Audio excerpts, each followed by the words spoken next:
15. Después de haber estudiado el reinado de Jeroboam y de Roboam, vimos algunos aspectos del fracaso de estos reinados y haciendo una valoración de ambos, Roboam solo tenía 2 tribus y Jeroboam tenía 10 tribus, pero ambos tenían el mismo problema. Generalmente cuando estudiamos la Biblia y vemos la actitud de estos hombres, una cosa que no debemos de olvidar es que la vieja naturaleza está ahí en los seres humanos y que ese siempre va a ser uno de los problemas o el peor enemigo que el creyente tiene en su vida cristiana. Esto pues no nos da tampoco pretexto para decir de que la vieja naturaleza tiene la culpa de lo que nos pasa. Realmente no es eso, sino en toda la historia de los creyentes hemos visto cómo el ser humano se desvía por su propia manera de pensar, y no es otra cosa. Dios permitió que el ser humano tuviera conciencia, y también en el contexto en el que estamos en el tiempo de la ley, el ser humano no solo tenía la conciencia, sino también tenía la dirección, que era la ley. Algunos dicen, bueno, pero tenían poca Biblia. Sí, tenían poca revelación, es verdad, pero tampoco es el pretexto de decir por qué fallaron estos hombres. Una de las cosas que vamos a estudiar hoy, por ejemplo, en este pasaje, vemos 4 reinados. El reinado de Abiam, Asa, Nadab y Baasa. Son 4 hombres que reinaron. Algunos reinos fueron buenos, otros fueron malos. Van a ver ustedes en este pasaje que algunos, por ejemplo, el reinado de Abías, que vamos a ver ahora, o Abiam, como le queramos llamar. Abías fue un rey muy malo para gobernar, pero después vino otro que gobernó muy bien, y la pregunta es, ¿por qué? ¿Por qué este sí gobernó bien y por qué el otro no gobernó bien? Precisamente es porque depende mi actitud o mi manera de pensar, en qué estoy pensando, cuál es la dirección que tengo, de esa manera voy a actuar. De hecho, vemos los reyes después de Salomón, y vemos a estos reyes que ya dijimos que fueron 40 y algo de reyes los que gobernaron al pueblo de Israel. Y vamos a empezar después de Roboam y Jeroboam, otros 4 reyes más. Este que vamos a estudiar hoy solo reinó 3 años. 3 años. ¿Qué indica esto? 3 años, y aquí hay otra cosa importante que quiero mencionar, que dentro de todos los gobiernos, la soberanía de Dios se manifiesta. Algunos proveyendo misericordia y alargando tiempo, y otros cortándolo a temprano gobierno. Esto es porque muchos no entienden los principios y sobre todo los atributos de Dios.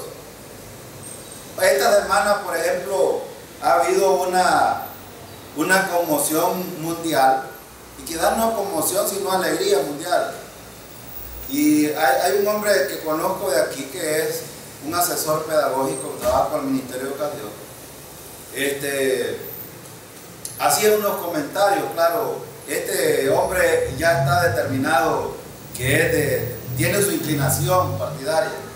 Entonces él estaba regocijándose en las redes sociales, y él decía que había habido una derrota, por ejemplo, en el caso de Venezuela, que hubieron los comicios este fin de semana, y yo le escribí un apartado, le escribí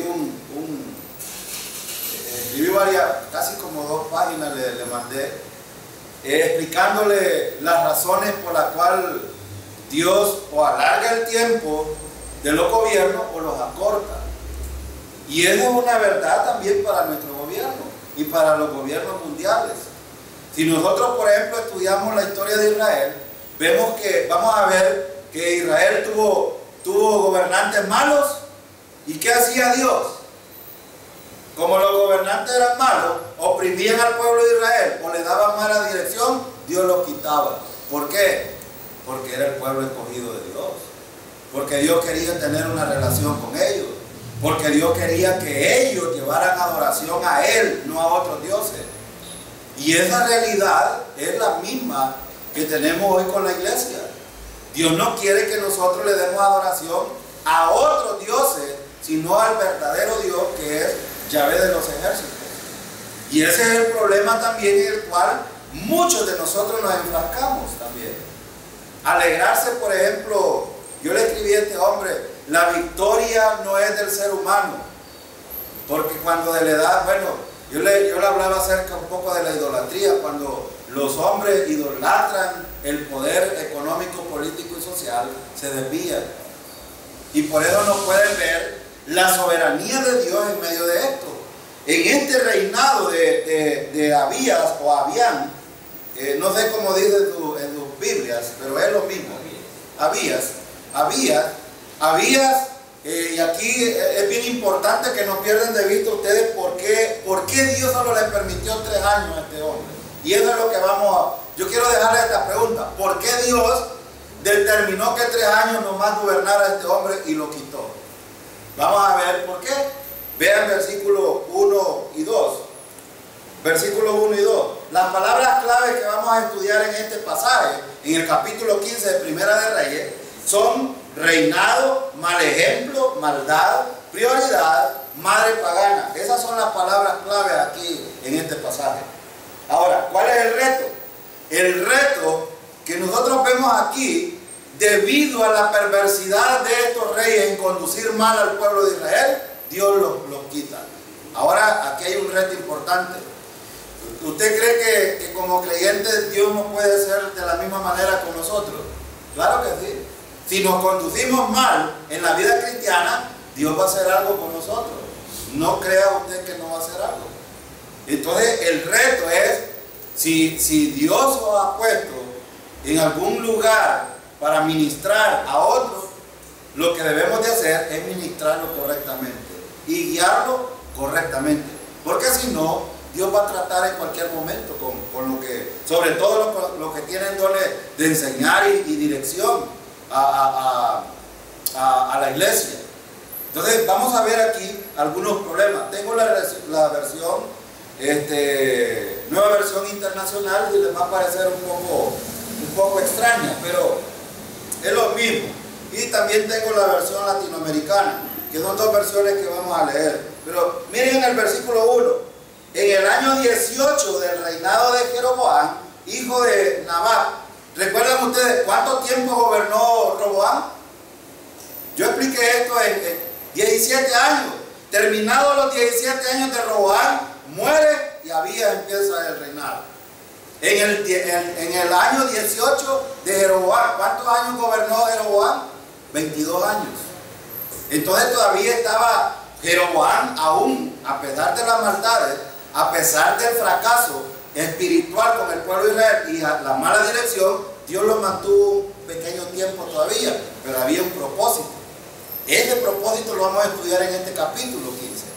Pero vean ustedes, en el reinado, en el año 18 del reinado de Jeroboam, hijo de Nabat, Abías ascendió al trono de Judá. Entonces, ¿a quién estaba dirigiendo Abías? A Judá. Y aquí quiero decir algo importante. Judá para Dios, no es que Israel en sí, las otras 10 tribus no hayan sido importantes para Dios, pero el enfoque de Dios siempre fue con Judá.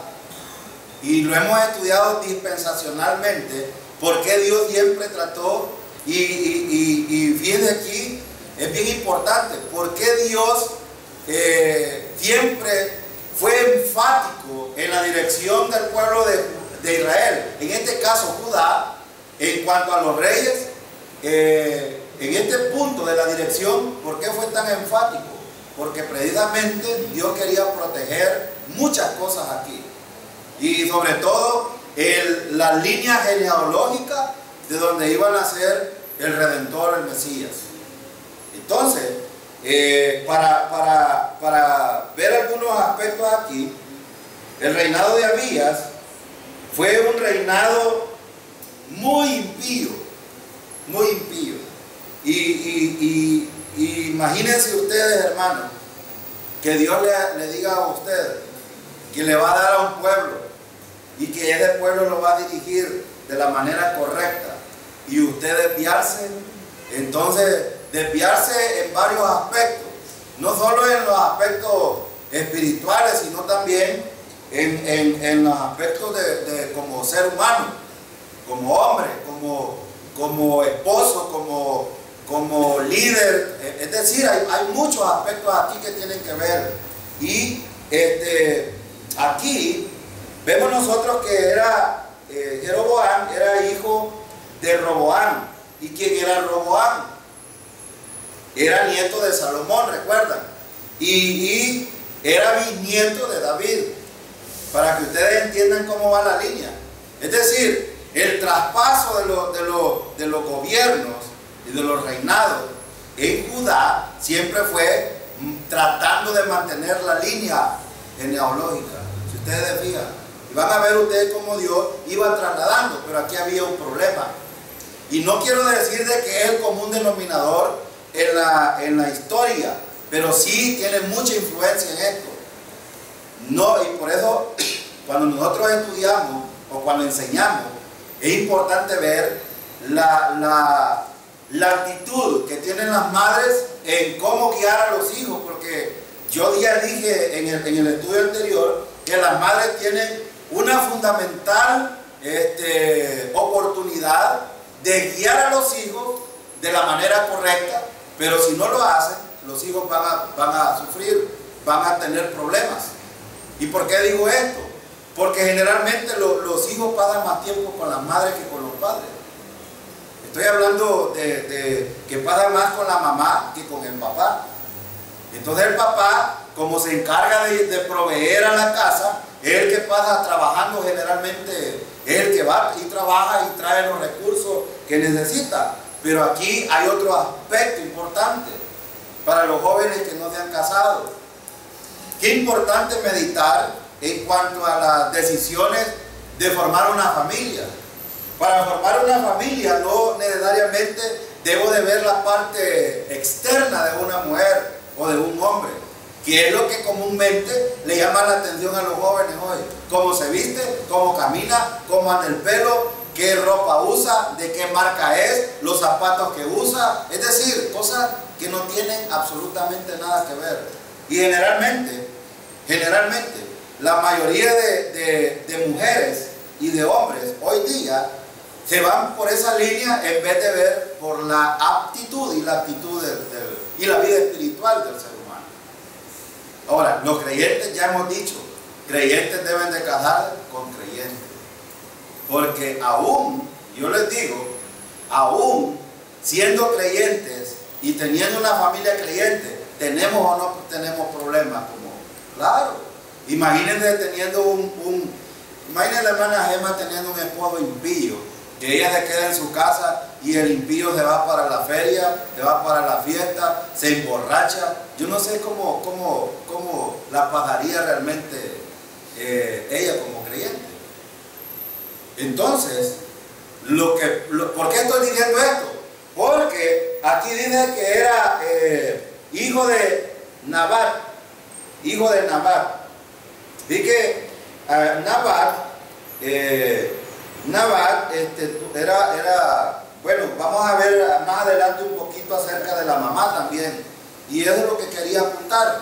Porque las madres tienen como, bueno, Pablo enseñó a Timoteo, que le dijo, no permito a la mujer que enseñe o que tenga autoridad sobre los hombres. Y al final dice Pablo, pero se salvará engendrando hijos. Es decir, cuidando hijos, criándolos, protegiéndolos enseñándole los principios en su casa. Ahora, ¿cuál fue el problema de Abías? Bueno, vamos a verlo a continuación. Fíjense bien, versículo 2. Y reinó en Jerusalén 3 años. Su madre era Maca, hija de Abisalón. Aquí yo tengo, esta versión dice Maca o Maca. O Maaca. En la Reina Valera es Maaca. En realidad su nombre era, en el hebreo era Micaía. Micaía era el nombre correcto. Micaía era el nombre correcto. Y ustedes pueden leer 2 de Crónicas 13:2. Ahí está el nombre correcto. Era Micaía. O Micaía, como ustedes, Micaía. No es Micaía porque llevaría, es Micaía. Micaía es el nombre. Y era, fíjense bien, esta mujer era hija de un hombre llamado Abisalón. ¿De dónde procedía Abisalón? ¿De dónde? ¿De David? No. No venía de David. Esta mujer era pagana, era egipcia. Era una de las mujeres que tuvo Salomón, de las 1000 mujeres que él tomó para sí y de las cuales tuvo hijos.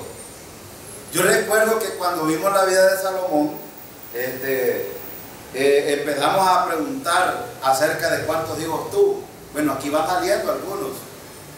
De hecho, esta mujer era pagana, era egipcia, tenía una costumbre pagana, pues los egipcios, recuerden que adoraban todo. Para ellos aún el emperador, ¿cómo se llamaba? No es emperador, es el faraón. Aún el faraón era considerado un dios. Entonces, ellas traían raíces muy paganas. Ahora, ¿y por qué se menciona aquí el nombre de esta mujer? Precisamente porque es el énfasis de la perdición y el liderazgo que tuvo Abías en este reinado. El fracaso de Abías provino de traer una conducción errónea en su vida y de haber tomado los malos ejemplos de su padre también. Pero este es el común denominador. ¿Esto significa que siempre va a ser así? No. El hecho de que, por ejemplo, hayan familias fracasadas o hombres que han fracasado en su vida, o padres que han dado mal ejemplo, no significa de que de ahí va a salir un hijo con malos ejemplos. No necesariamente. Pero sí, en este caso sucedió eso así. Y vemos cómo Roboam, y vemos cómo ahora Abías, vemos cómo Jeroboam también se desvía. Y ahora, enseñaron buenos principios ellos. Vimos los principios de Roboam. Roboam empezó bien, pero ¿qué pasó? Se desvió. Ahora veamos qué pasó con Abías. Miren el versículo 3. Dice el versículo 3: Abías cometió todos los pecados que antes de él había cometido su padre, pues no siempre fue fiel al Señor su Dios, como lo había sido su antepasado David. ¿Cuál fue el problema de Abías? ¿Perdió? Ahora, ¿qué podemos aprender aquí con esto? Fíjense, dice que no anduvo en todos los pecados que su padre había cometido. Anduvo en todos los pecados que su padre había cometido. Es decir, la influencia, y aquí es bien importante, hermano, yo no sé qué es lo que Dios nos quiere enseñar a nosotros. Lo que sí sé que nos está hablando a cada uno de nosotros.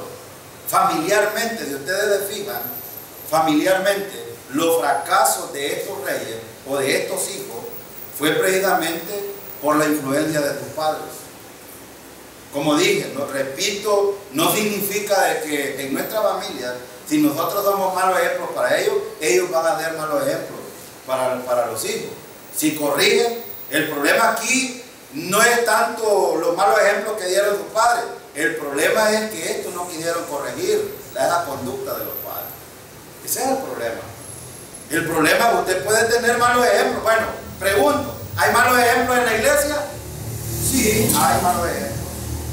Ahora, pregunto yo, ¿aprendo los malos ejemplos o los veo y los corrijo? Ese es el punto. Porque si yo veo un mal creyente, no debo de aprender lo que el mal creyente hace. Debo de corregir, debo de ver ese ejemplo para no cometerlo. ¿Y por qué estudiamos el Antiguo Testamento? Precisamente por eso. Porque Dios no quiere que nosotros cometamos los mismos problemas que tuvieron estos creyentes. Y sobre todo, desviarse del camino correcto. Sí. Aquí hay algo bastante importante con la identidad. Sí, de hecho. Y la teoría de los psicólogos debaten esto, pero la teoría de que la actitud de los padres es falso. Sí. Yo conozco buenos padres. Sí. Correcto, por eso decía yo. Padres que no dicen una mala palabra. Sí. El problema es que estos hijos no están viendo como líderes a sus padres, correcto, sino que abajo de la calle. Entonces, ¿quién es tu líder? En el seminario que fuimos, yo escribí en mi folleto algo que me impactó, que este muchacho, este nuevo intérprete, y yo lo marqué, y son frases muy importantes de decir, nuestra naturaleza define nuestra identidad. Sí, correcto. Si sos un sapo trompudo, tu naturaleza va a ser. Sí, entonces, como creyentes tenemos una nueva naturaleza. Así es. Deberíamos nuestra identidad ver con esa naturaleza. Correcto. Pero si solo se ve al diablo en vos, entonces tu naturaleza no sé qué será. Pero esa frase, nuestra naturaleza identifica un árbol de coco, está coco, no limones. Sí. Está coco. En este caso, estos jóvenes, en Israel, hablemos de pecado nacional. Sí, también está el pecado como rey. Sí, como rey. Pero si tú te preguntas, ¿por qué no invitaron a David? Sí. Que fue el primer de origen. Sí. ¿Quién? Ya cuando se dividió Israel entre las 10 y 12 tribus, ya aquí se perdieron. ¿Por qué no se dieron el ejemplo de David? Sí. Y es más, aquí el escritor menciona a David. No mantuvieron en el campo. No tuvieron como anduvo David. Ahora, con esto también que descanse la congregación en que David no era santísimo. No. David cometió sus errores, pero la naturaleza de David jamás traicionó al Señor. No. Él tuvo sus bajos, sus hoyos, pero él nunca idolatró ni anduvo detrás de Dios de falso. Él cometió sus errores, pero nunca se desvió del Señor. Y estos tipos, vemos en el anterior, que hasta había mandado a ser sacerdotes, habían creado ídolos, o sea, se fueron bajo las presiones del mundo, ¿verdad? Y el problema es que en la congregación, muchos padres están creando a sus hijos conforme al mundo, no conforme a la estructura de la iglesia. Este es el gran problema. Yo iba a decir algo parecido a eso, y lo tengo en mis notas precisamente. El problema, por eso yo apuntaba lo que acababa de decir el hermano Obed, y lo que quise decir con el ejemplo negativo era precisamente para corroborar lo positivo que él dijo. No garantiza que tener padres honestos, honrosos, el hijo va a ser, bueno, tenemos muchos ejemplos de eso. El punto es nuestra identidad, que eso es el principal. Nuestra identidad, ¿cuál es, hermanos, como creyentes hoy? ¿Cuál es nuestra identidad? ¿Con quién me identifico? ¿Quién es mi mayor guía para yo enfrentar mi vida cristiana en la práctica? Porque aquí ustedes sientan, leemos la Biblia, nosotros hablamos, pero allá afuera está la práctica. Allá está. Allá es donde tenemos la lucha y la batalla nosotros. Allá es donde tenemos la batalla espiritual, como nosotros comúnmente la llamamos. Ahora, el punto es, ¿con qué me identifico yo? Y el hermano B decía, bueno, si mi naturaleza es como la de un sapo trompudo, pues eso es lo que voy a reflejar. Estos jóvenes, porque eran jóvenes para tener, estos reyes eran muy jóvenes. Y aparte de eso, tenían ellos, en vez de identificarse con el rey David, y voy a decir algo que decía el hermano Bed, el rey David no significa que no pecó, lo voy a decir literalmente. El rey David pecó, sí pecó, pero ¿cuál fue la actitud de David? Él pecó, vino y venía y buscaba la dirección del Señor y rectificaba. Y ya van a ver ustedes cómo dice este pasaje de David. Rectificaba. ¿Esto lo hacía? No. Ahora pregunto, ¿lo hacemos nosotros? Por eso les decía yo, la vida espiritual y en relación a nuestra identidad debería de ser esto. Inmediatamente esto no quiere decir que David era, según el ejemplo, que él no tuvo ningún problema, no, ¿cómo no? Pero él tenía otra actitud y buscaba siempre la dirección del Señor. Yo eso me hace descansar mucho. Sí, sí, sí. Si no, yo quizás no estuviera aquí, pero Dios es su maravillosa gracia, qué bello. ¿Quién soy yo para un pastor podría decir, no hermano, tú no sirves, tú no sirves, tú no sirves? Pero David fue adúltero, homicida, ocultó. Pero ¿cómo lo ve el Señor? ¿Cómo lo declara en la palabra? Que anduvo conforme al corazón. Sí. ¿Y quién soy yo para quitar esa que le da el Señor? Pero ¿por qué le da esto el Señor? Porque Él, y esto es lo que no entienden algunos, que algunos andan la camisa bien blanca, pantalón largo y todo eso, y son unos grandes cochinos pecadores con sus pensamientos internamente. Y tal vez un borracho que está por allá, que no tiene pecado es emborracharse, ¿verdad? Y realmente cree en el Señor y confía que está más limpio que uno de estos. Correcto. Y eso es lo que nos está enseñando la palabra allí. Porque allí no se menciona, imagínate que David habiendo hecho esto, pero como tú dices, David siempre confesó, sí. Cuando trató de ocultar su pecado, Dios se lo declaró. Sí. Ahora el Espíritu Santo nos lo declara a nosotros cuando nosotros queremos ocultarlo para que corrijamos, sí. Para que corrijamos. Entonces, esto me hace descansar, porque andar esta carga de hacerse santísimo como algunas iglesias exigen, es un peso tan grande. Bueno, yo no lo podría, sí. Yo no lo podría, o sea, andar un peso tan grande, Dios mío. Pero cuando yo converso con pastores, me doy cuenta que bueno, cuando yo converso con algunos, digo, bueno, o veo sacerdotes y tú estás viendo todo lo que es el bagaño, pero uno al ver los sacerdotes y al ver los pastores, uno puede poner, no, claro. Pero realmente al desmarañar la cuestión, están padeciendo como nosotros de todas nuestras debilidades. Entonces, pienso de que esto es un consuelo para la congregación, que nosotros aprendamos a caminar bien. Y hay un detalle bien importante que tú dijiste al principio. Hay dos líneas aquí. Sí. Pero la línea de Judá está en el dedo, en el renglón del Señor. Sí, pero ¿por qué? Porque era la línea genealógica de Yeshua. Entonces tenía que cuidar esta línea ahí, porque era ahí. Y había una promesa con David, un compromiso con David de que su reino iba a ser. Entonces él estaba pendiente, su dedo lo tenía ahí en ese renglón. Y ahora se nos va describiendo como quien dice, miren todo lo que hicieron mis reyes. Sí. Sí. Y fíjense, algo importante que quiero que ustedes observen en el versículo 3. Vaya al versículo 3 en la parte final. Dice el versículo: pues no siempre fue fiel al Señor su Dios, como lo había sido su antepasado David.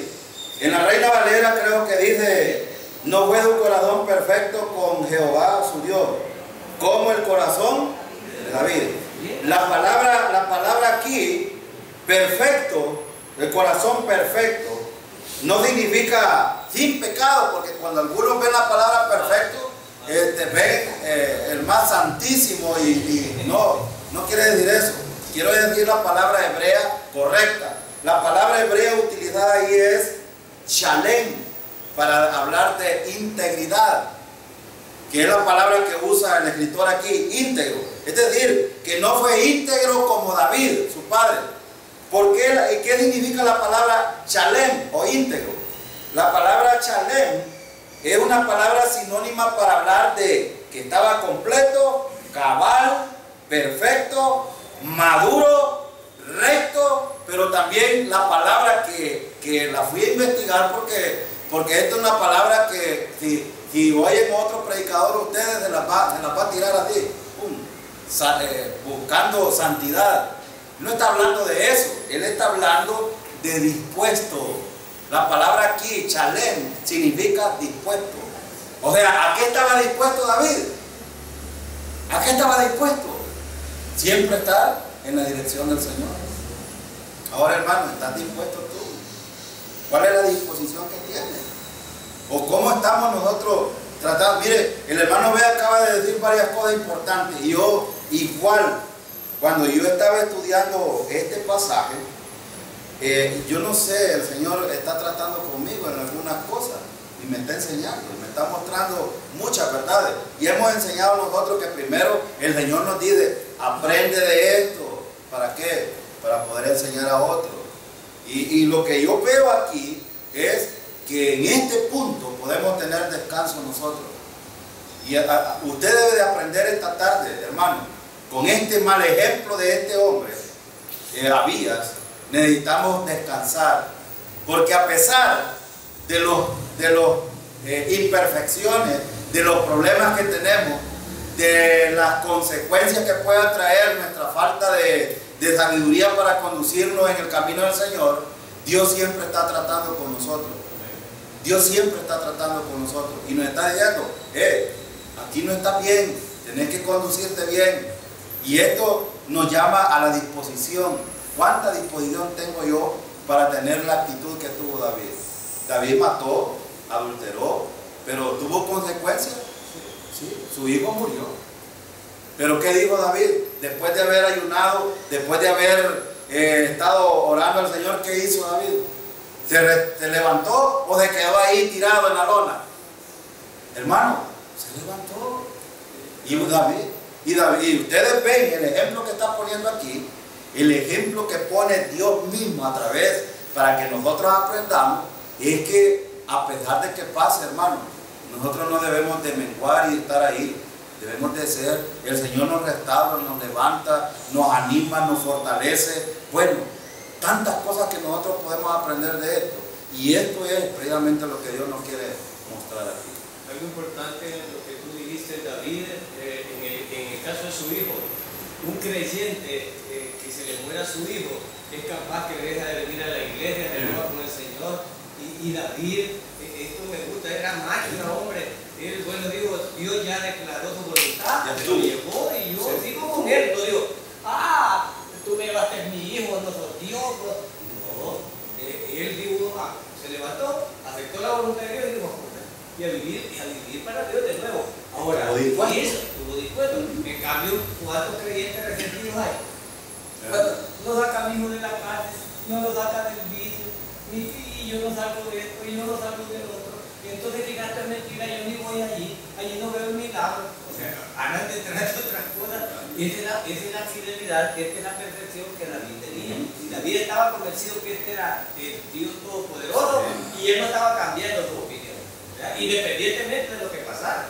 Y este es el punto que nos quiere enseñar. Bueno, por lo menos yo ya lo aprendí. Yo, cuando estaba estudiando, entendí que David, que el ejemplo que Dios está dando a través de David aquí es muy importante para nuestra actitud en medio de las circunstancias que nosotros tenemos.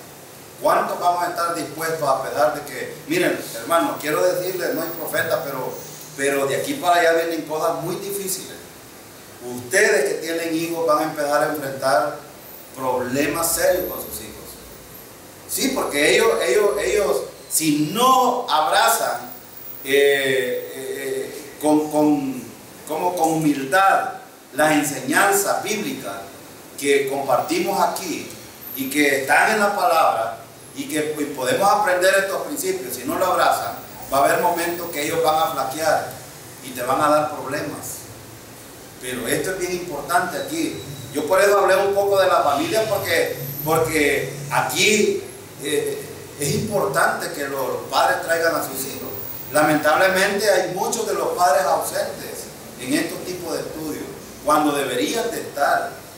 Yo digo, fíjense que y este es mi pensamiento, y este es mi punto de vista. Y no es que lo estoy tomando como insignificante el día domingo, pero estos estudios son más significativos en el sentido de que hay más aprendizaje, hay mucho más enseñanza, hay una conexión directa entre lo que la palabra del Señor nos enseña directamente a cada uno de nosotros y nuestra aplicabilidad en nuestra vida cotidiana. Pero ¿qué pasa? El día domingo se llena y en estos días la gente ausente.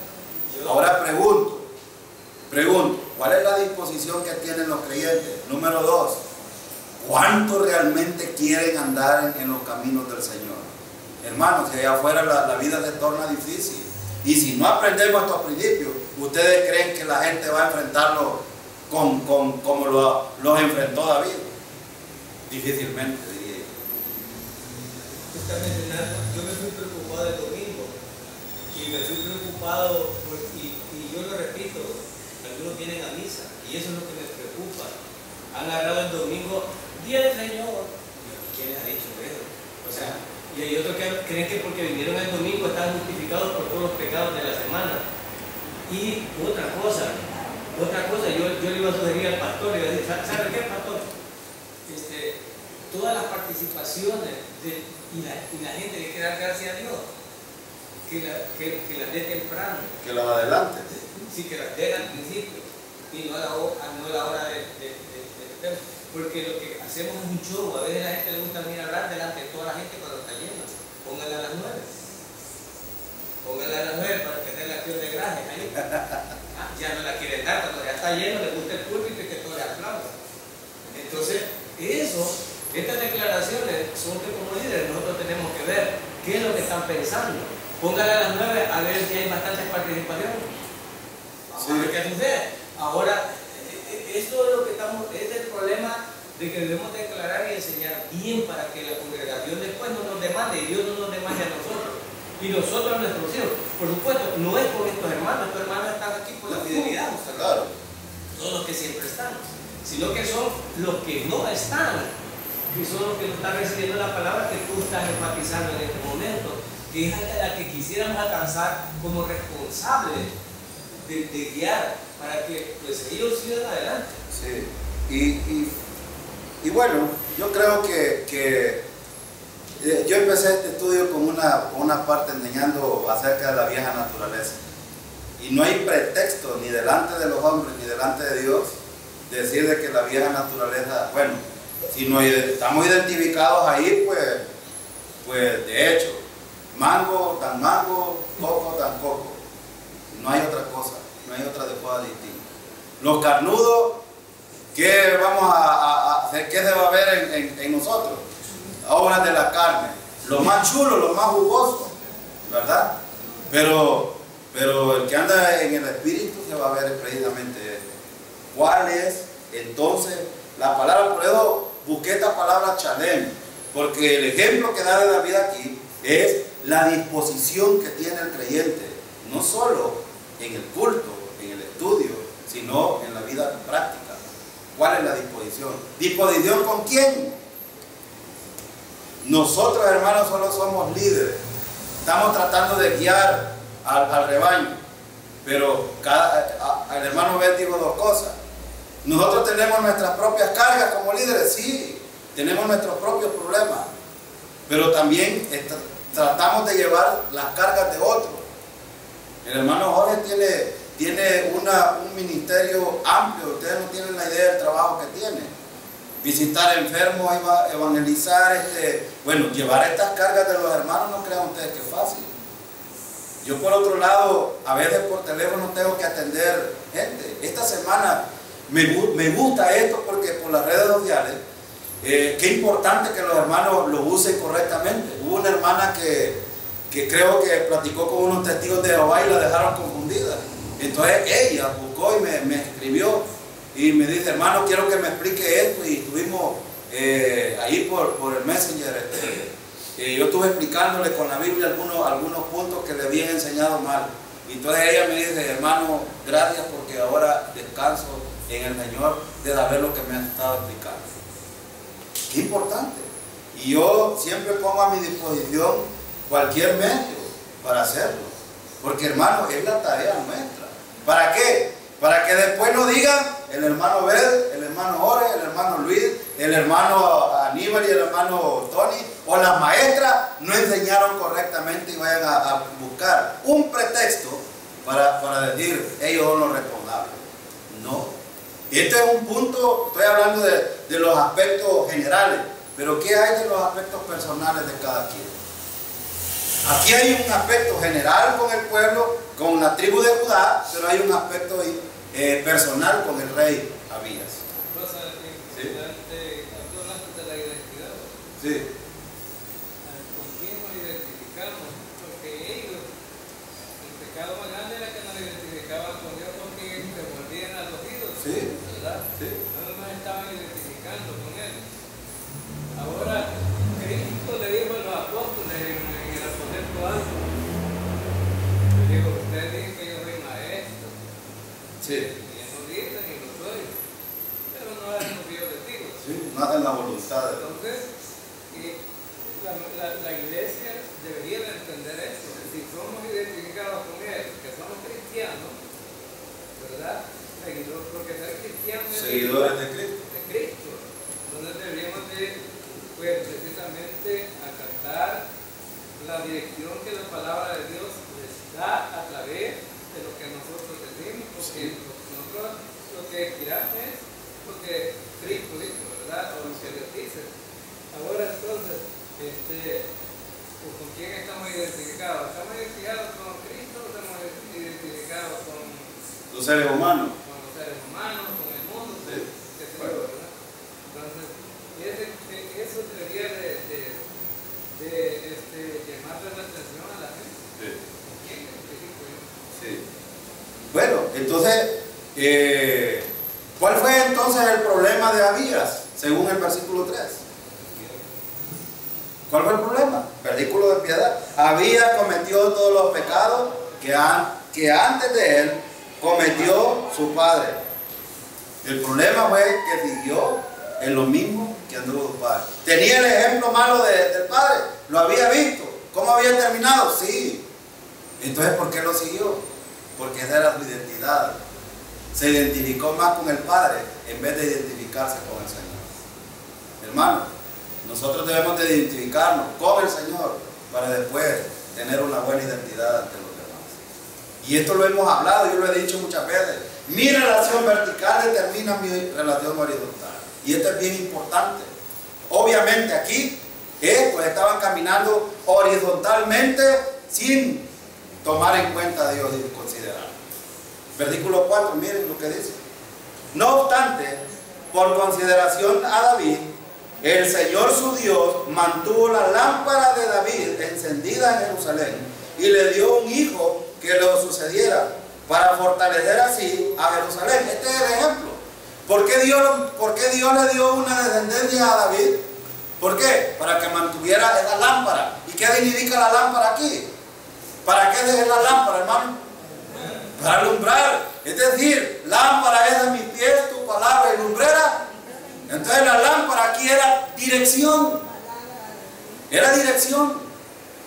Y era la dirección que no estaba tomando Abías. Y es la dirección que muchas veces nosotros tampoco queremos tomar. Ya el hermano Jorge dijo el ejemplo claro. Si somos seguidores de Cristo, ¿qué debemos de hacer? Hacer la voluntad de Cristo. ¿Y cuál es la voluntad de Cristo? ¿Cuál es la primera voluntad del Señor? Que creamos en Él, que confiemos en Él, que dependamos en Él, y Él obrará a través del Espíritu Santo en nosotros. Ese es el punto. Ahora miren versículo 5. Porque David había hecho lo que agrada al Señor, y en toda su vida no había dejado de cumplir ninguno de los mandamientos del Señor, excepto en el caso de Urías. Vaya, vean el asunto. Habíamos leído solo el versículo 3 porque quería considerar el punto de la palabra ahí enfática. Pero miren el ejemplo. Dice Dios: mi hijo David fue íntegro, es decir, él fue firme, él se mantuvo dispuesto conmigo, él estuvo dispuesto siempre conmigo. Ahora, Dios no demanda de usted un corazón perfecto en el sentido usual, sino con integridad y disposición para con Él. Eso es lo que demanda Dios. Dios demanda que estemos dispuestos en caminar en su dirección y que la lámpara que Él nos ha dado, que es su palabra, nos pueda guiar en el camino correcto. Ese es el punto que está tratando aquí. El ejemplo de David debe de ser el ejemplo para nosotros, para poder conducirlo. Pero ven ustedes que Dios no pasa por alto, nos dice, no pasa. Si Dios pasara por alto el pecado de David, ¿qué creen ustedes que estaríamos considerando en relación a Dios? Que es mentiroso. Pero miren, Dios es íntegro, Dios es santo, y como santo, Dios menciona el problema también del pecado de David. Y también Dios es justo, y lo menciona precisamente por la justicia que Él tiene. Menciona aquí el asunto de David. ¿Tuvo problema David? Sí, pero ¿cuál es el asunto de David? Tuvo dispuesto con Dios. ¿Ven? Fíjate que Sí. yo veo un principio ahí. Veo un principio, si tú lees, dice de 4, no obstante, por consideración. Sí, por consideración. Entonces, a veces nuestros hijos son trompudos, malcriados. No, que no me pasa nada. Pero no entienden que están protegidos por la intercesión. Correcto. De alguien que está detrás de ellos, y ellos creen que es porque ellos son cultudos o poderosos. Fíjate que estos malcriados aquí hasta los tenía 3 años, pero por consideración, dice, a la niña que venía, porque ellos no valían nada. Sí. No valían nada. Entonces, Dios es fiel con respecto a eso. El otro principio que yo quiero rescatar para mis hijas, para mi familia, para la congregación, que Dios es fiel. A David le dijo, ¿sabes qué? Yo te prometo que tu reino va a ser eterno. Y él así lo hará. Sí. Ahora, a nosotros nos dice, buscad primeramente el reino de Dios. Entonces es una garantía, Sí. pero la garantía de no perderme los estudios, la garantía de no perderme orar, de no perderme leer la Biblia, de meterme en un ministerio. Eso es una promesa que Dios tendrá añadidura para mí. Así funciona. Sí. Así como se lo declaró a David, lo estamos verificando aquí, se lo está cumpliendo. Y la palabra lo está diciendo. Por lo que yo le dije a él, síguete. Sí. Sí. Síguete aquí. Y seguirá una línea incansable perdonando por esa promesa. Sí. Ahora imagínate si nosotros nos apropiamos de servir, de buscar las añadiduras que Dios nos pueda dar, pero que el diablo es astuto. El diablo nos pone un problema, nosotros nos enfocamos en el problema, Sí. y no en Dios. Lo Bueno, perdemos, digamos. dejamos de servir, dejamos de Sí. hacer. Cuando digo, bueno, yo voy a atender primero las cosas de Dios, Él me va a atender este Sí, problema. sí, sí. Entonces, él como tiene inteligencia Sí, para sí. dar. Sí, de hecho yo tenía en mis notas algo parecido a lo que usted acaba de mencionar, porque quiero agregar, aparte de la justicia de Dios y aparte de la consideración que Dios tuvo con esto, ¿qué otro principio ven ustedes ahí, hermanos? Quiero hacerle una pregunta porque es importante que usted sepa lo que hemos estado. ¿Qué hizo Dios a través del ejemplo de David, mostrando en Abías lo que él no hizo, pero que sí ha hecho con nosotros también? ¿Qué ha hecho con nosotros, por ejemplo?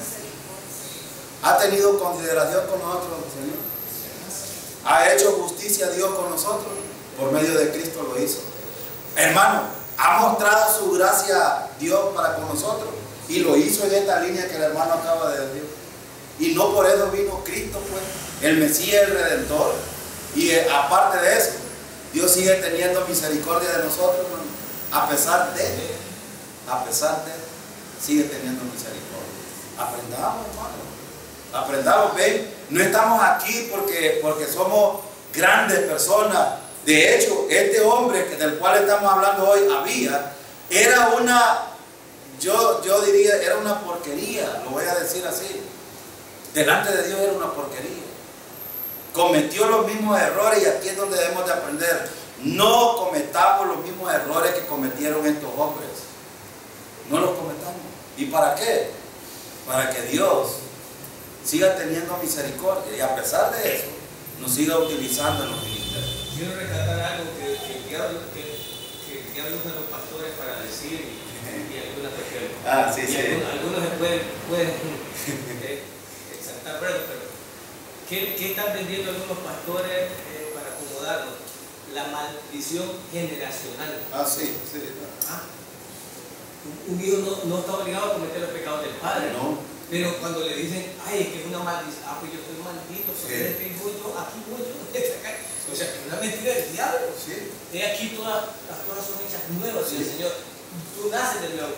Pero imagínate lo que nos venden. Entonces, y luego nos venden un remedio que ellos pueden quitar esa bendición generacional que nos están vendiendo por la televisión, y la gente dice, pues yo estoy maldito, mi padre fue perdido, yo no fui perdido. Sí, estoy perdido por eso. ¿Y quién me puede quitar esta maldición? Porque ya le están poniendo algo a la gente que no es. Sí, no es. ¿Verdad? Porque nosotros vemos que esto lo hacían porque ellos querían. Ellos podían tener la voluntariamente. Sí, voluntariamente.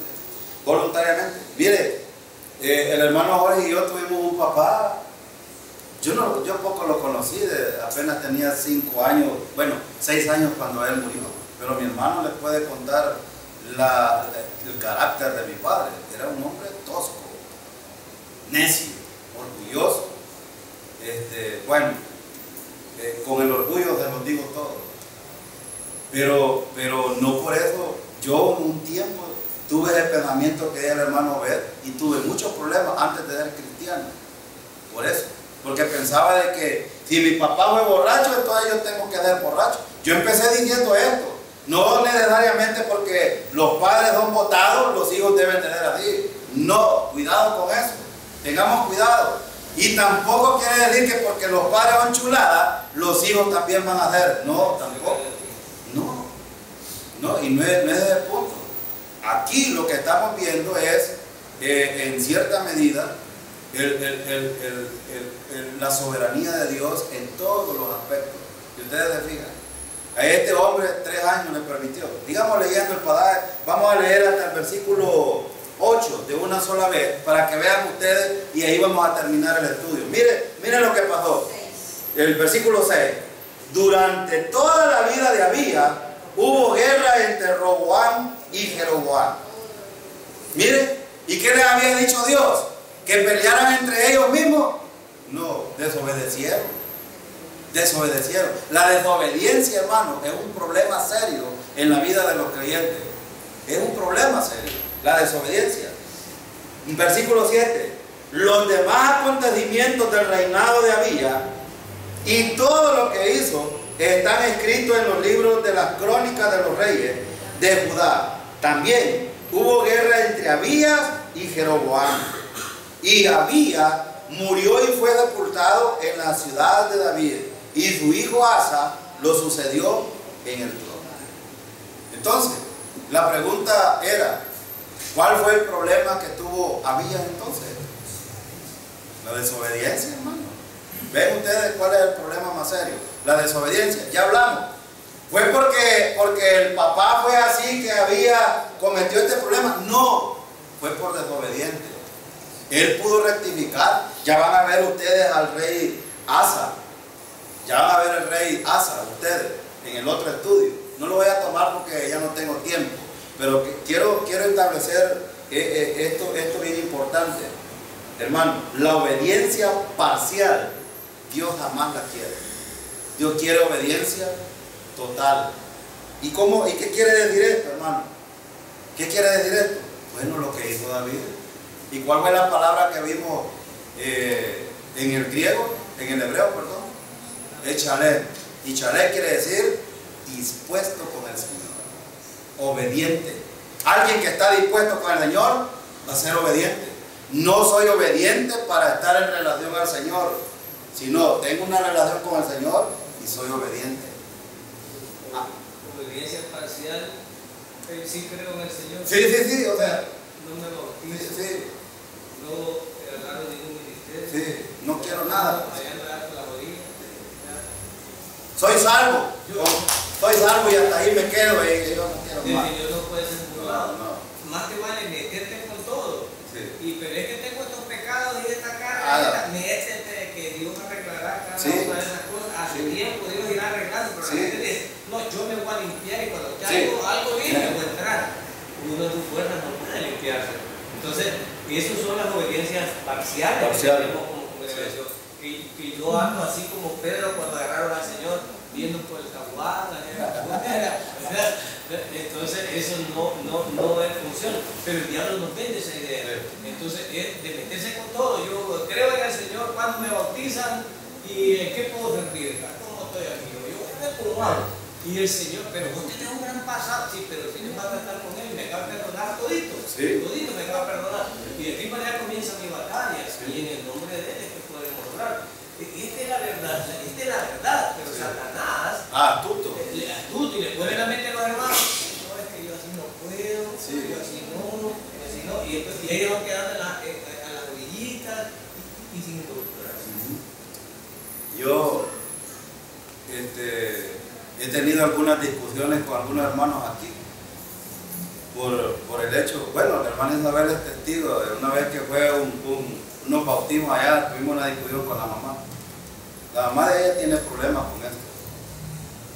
Y lo digo así, porque somos hermanos y lo puedo decir. Hermano, ese tipo de problemas, bueno, de hecho, ¿desde cuándo empieza a tratar Dios con nosotros? ¿Desde cuándo? Desde el momento de la salvación, cuando ponemos nuestra confianza en Él.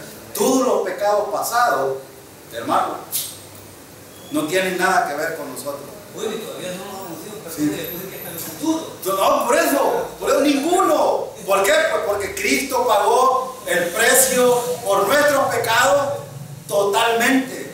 Entonces, ¿por qué debo de yo andar cargando con esos pecados? No, hermano. Debo de dejarlo y debo de estar dispuesto con el Señor y ser obediente a Él. Y ese es el punto que hemos tratado en esta tarde. Hermano, nos despide en palabras.